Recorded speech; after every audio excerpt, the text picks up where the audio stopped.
بسم الله الحمد لله والصلاة والسلام على رسول الله وعلى آله وصحبه ومن والاه. محترم بزرگوں دوستوں،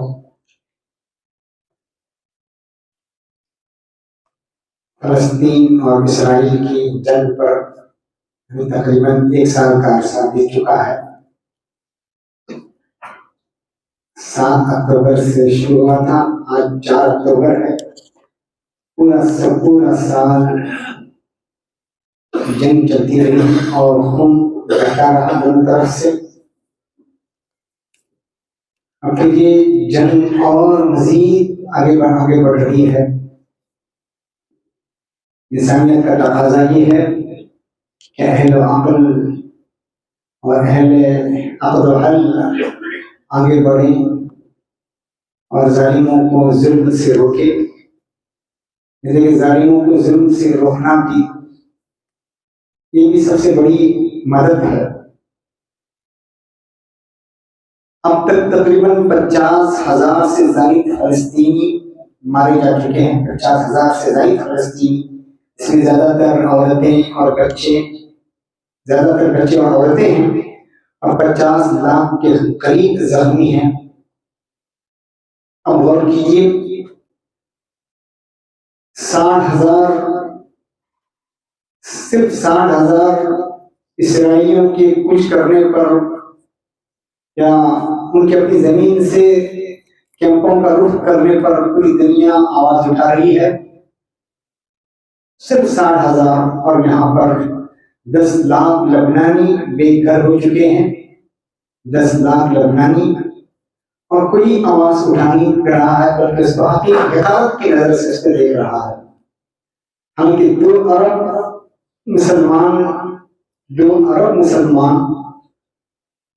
اور 57 اسلامک کنٹریز اور OIC اور عرب لیگ، یہ بھی اسرائیل کے ظلم کو روک نہیں سکے۔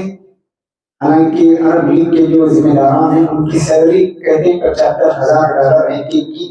اب غور کیجیے کس کام کی، کیا کام کر رہے ہیں یہ حضرات ظلم کو روکنے میں۔ میرے عزیزوں اور دوستوں، ہمیں غور کرنا چاہیے ان حالات پر۔ ایک طرف لبنان کے لیڈر مارے گئے تو لوگ خوشیاں منا رہے ہیں، بجائے غم کرنے کے لوگ خوشیاں منا رہے ہیں، حلوے تقسیم کر رہے ہیں اور کہہ رہے ہیں بہت اچھا ہوا۔ حقیقت ہے کہ ان سے بھی غلطی، حزب اللہ سے بھی شروع میں غلطیاں ہوئی ہیں۔ تو اس وقت گڑے مردے اکھاڑنا اور پرانے زخموں کو تازہ کرنا اور زخموں پر ناپاشی کرنا یہ عقل مندی کا کام نہیں ہے۔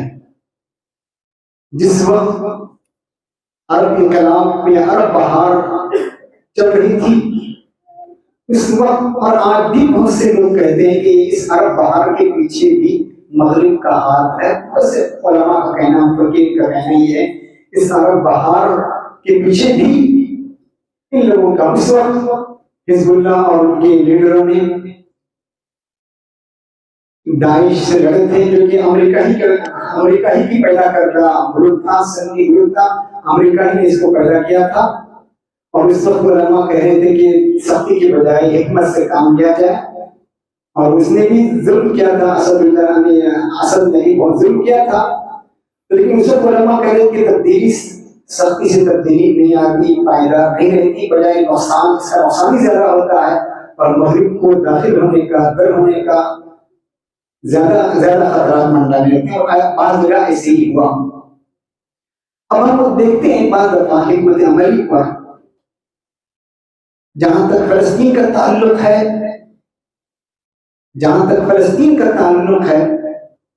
حماس کا جہاں تک تعلق ہے، تو ہم دیکھتے ہیں کہ پیجر وغیرہ سے حملے وہ لوگ اسرائیل نہیں کر سکے۔ پیجر سے حملے یا موبائل وغیرہ سے حملے وہ لوگ نہیں کر سکے، کہ ان لوگوں نے بہت خفیہ انداز میں چھپ کر ایسے لوگوں کے داخل ہونے کی اجازت نہیں دی جو منافق قسم کے لوگ ہیں یا ایجنٹ قسم کے لوگ ہیں، ان کو قریب پھٹکنے کی کوشش نہیں کی۔ یعنی قریب پٹکنے کی بھی اجازت نہیں تھی. اور وہاں اس لیے کہ اس وقت جب سنیوں کا حملہ ہو رہا تھا، سنی اور شیعہ معاملہ بن گیا تھا، اس وقت یہ لوگ ان کے ٹھکانوں سے واقف تھے، کہاں کون رہتا ہے، کس جگہ رہتا ہے، جس سے ان کو بہت نقصان ہوا. انہی کا اخبار بدیع الاحرنوم اسرائیل کا اخبار ہے، وہ کہتا ہے ان التخطیط باختیار نصر اللہ بدأ قبل سنوات. یعنی حسن نصر اللہ کو ختم کرنے کی کوششیں سالوں پہلے چل رہی تھی، اور کریں اس کے پیچھے انہوں نے انٹیلیجنس یونٹس، تین انٹیلیجنس یونٹس کو انہیں تیار کر رکھا تھا، اس کی نگرانی کر رہے تھے.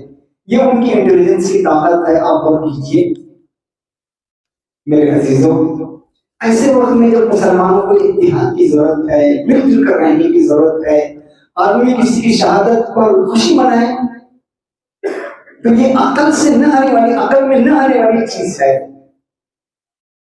مسلمان نہیں دیکھتے کون شیعہ ہے، کون سنی ہے، کون حنفی ہے، کون مالکی ہے، ان کو اس سے کوئی واسطہ نہیں ہے.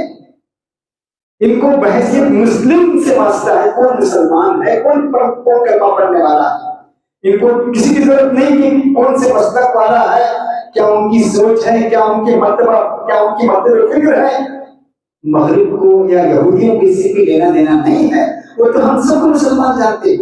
ایسے وقت میں خوشی بجائے ہم کسی کی شہادت پر مٹھائیاں تقسیم کریں مسلمان اور خوشیاں منائیں، یہ بڑی عقل ہے.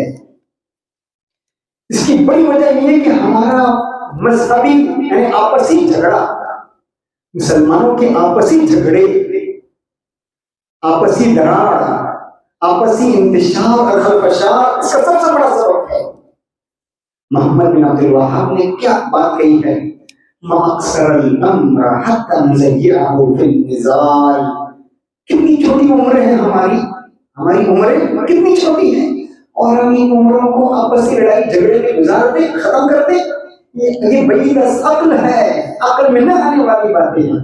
ہمارا حال دیکھیے، ہمارے پڑوسی ملک کا، آپسی ملک کا، سامنے والا کہہ رہا ہے میں گستاخ رسول نہیں ہوں، آپ گستاخ رسول ہیں.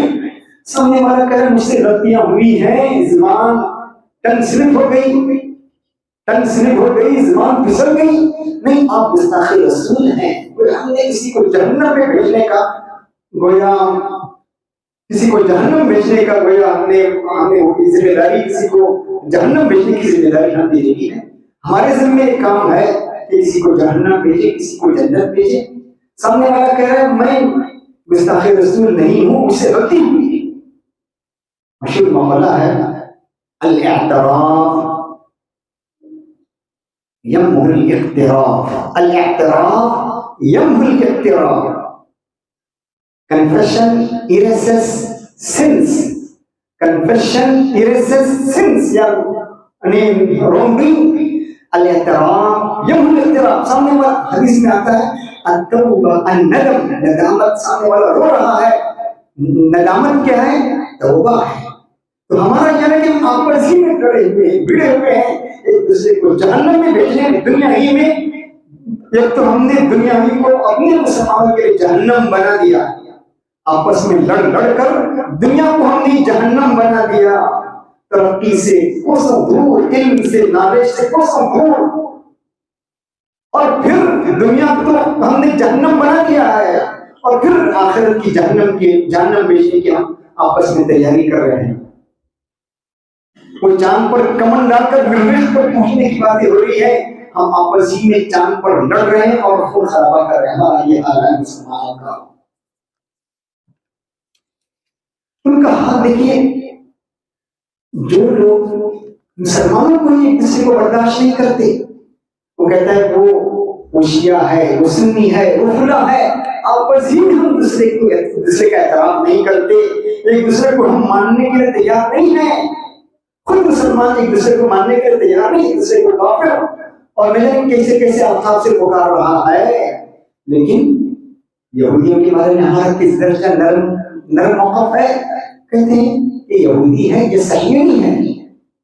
ہم کہتے ہیں یہود کے بارے میں کہہ رہے ہیں یہ صہیونی، سخت ذہنیت رکھنے والے ہیں، اور یہودی نرم موقف رکھنے والے ہیں.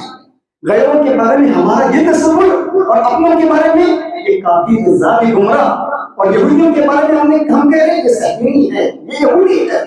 حالانکہ آپ غور کیجیے، صہیونی اور یہودی کی مثال ایسی ہے جیسے ہمارے یہاں بس ماشاءاللہ تبلیغی حلقہ اپنے حلقے پہ کام کر رہا ہے، سلفی حلقہ اپنے حلقے پہ کام کر رہا ہے، سنی حلقہ اپنے کام کر رہا ہے، جماعت اسلامی کے حلقے اپنے پہ کام کر رہے ہیں، کوئی فرد کی اصلاح پر زور دے رہا ہے، کوئی حکومت الہیہ اور اقامت دین کا قائل ہے۔ اتنے چھوٹے چھوٹے فرق ہیں آپس میں ہمارے، اور ان کا بھی یہی ہے، ان کی بھی یہودی اور صہیونی نہیں ہے۔ کیا اللہ کے نبی کیا حضرت موسیٰ علیہ السلام کے زمانے میں صہیونی تھے؟ یہودی تھے۔ انبیاء کو قتل کرنے والے یہودی تھے، صہیونی نہیں تھے۔ ان کا اتنا ہی فرق ہے صہیونی اور یہودی میں۔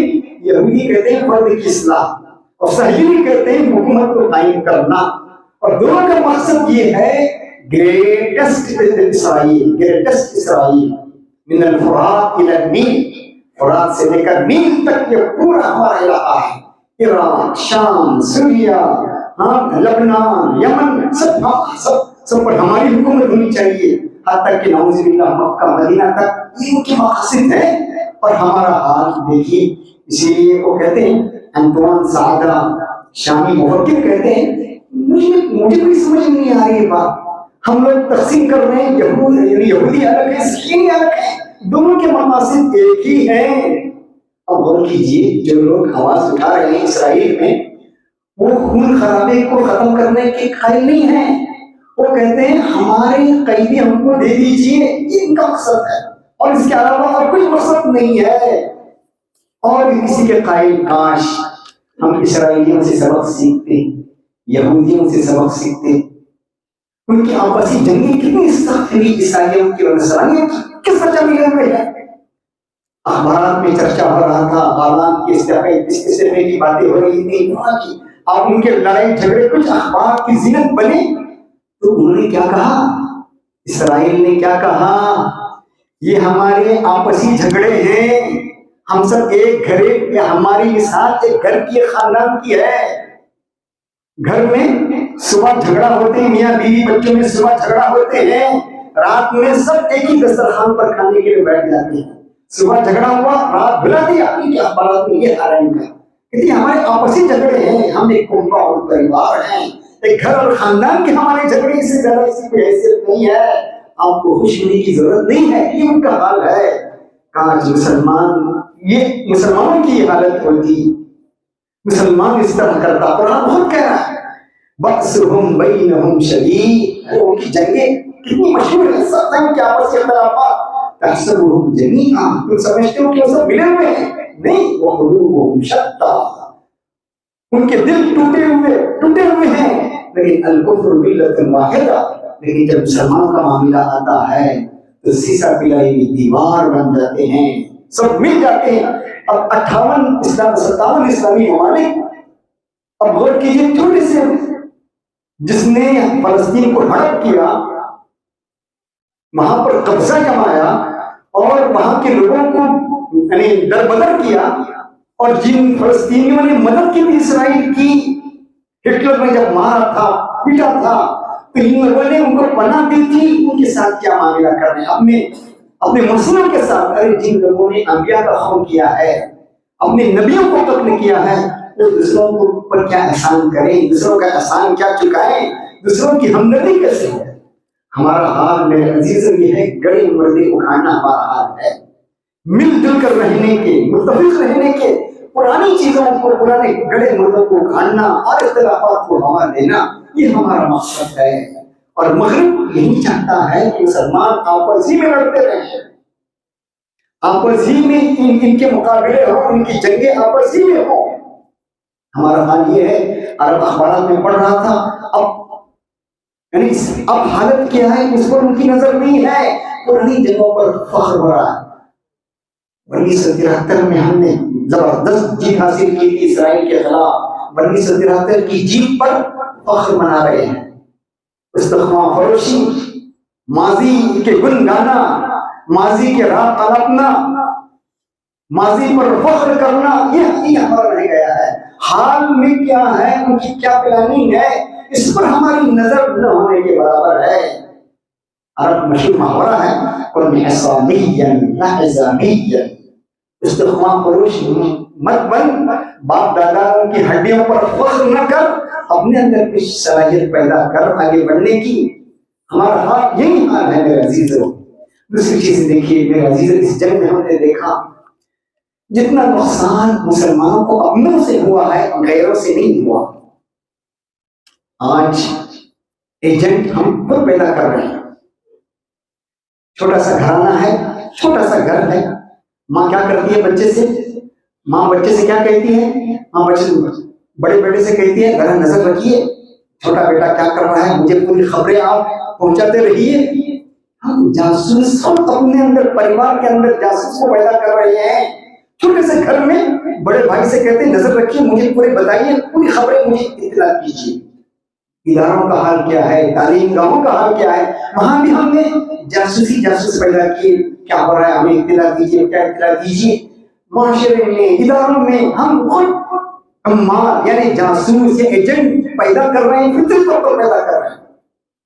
اللہ کے نبی نے کتنی اچھی بات کہی، ابو داؤد کی حدیث، ترمذی کی حدیث ہے، لا یبلغنی احد من اصحابی عن احد شیئا، کسی صحابی کے متعلق، میرے کسی صحابی کے متعلق کوئی صحابی کسی چیز کی اطلاع نہ دے، فإنی احب ان اخرج الیکم، میں چاہتا ہوں کہ میں تمہارے پاس نکلوں، وانا سلیم الصدر، صاف دل ہو کر، دل میں غبار، دل میں کھار اور غبار نہ ہو، صاف دل کے ساتھ میں نکلوں، یہ چاہتا ہے۔ آج ایجنٹ ہم خود پیدا کر رہے ہیں، منافق سماج میں خود ہم پیدا کر رہے ہیں۔ میرے عزیز اور دوستو، آج ہمیں اپنے حالات کا جائزہ لینے کی ضرورت ہے۔ آج مسلمانوں کو متحد ہونے کی ضرورت ہے۔ آج بھی ہم دیکھتے ہیں اسرائیل کی چیزیں آج بھی خریدی جا رہی ہیں، ہو گیا گزر گیا، آج بھی اسرائیل کی چیزیں مسلمان خرید رہا ہے، بجائے بائیکاٹ کرنے کے اور خوشی سے خرید رہا، کہہ رہا ہے کہ دوسری کمپنیوں میں یہ چیزیں نہیں ملتی، ان کی چیزیں بہت اچھی ہوتی ہیں، جانتے ہیں کہ ان سے ہتھیار خریدے جا رہے ہیں، مسلمانوں کا خون بہایا جا رہا ہے۔ آج ہمیں اپنے برادران وطن کے لیے دعا کرنے کی ضرورت ہے، انسانیت کی آواز اٹھانے کی ضرورت ہے۔ ہمیں جنگ بندی کے بجائے غزہ پر بند کرنے کا مطالبہ کرنا چاہیے، بمباری کو بند کرنے کا مطالبہ کرنا چاہیے، اور غزہ کے لوگوں کو اپنی مزاحمت جاری رکھنا چاہیے، یہاں تک کہ فلسطین کی جو ان کی اپنی زمین ہے، ان کی اپنی زمین سے آخری یہودی بھی نکل جائیں، جو ان کی اپنی ملکیت ہے، اس کے لیے ہمیں آواز اٹھانی چاہیے۔ آج یہ آوازیں ختم ہو گئی، جو آوازیں اٹھاتی ہیں وہ کہتے ہیں جنگ بندی کی آواز، یہ اصل آواز ان کی اپنی سرزمین کے لیے آواز اٹھانے کی ضرورت ہے۔ میرے حضرت کی کچھ باتیں تھی میں آپ کے سامنے کہی، اللہ تعالیٰ کی بات اللہ کا توفیق دے، وآخر دعوانا الحمد للہ۔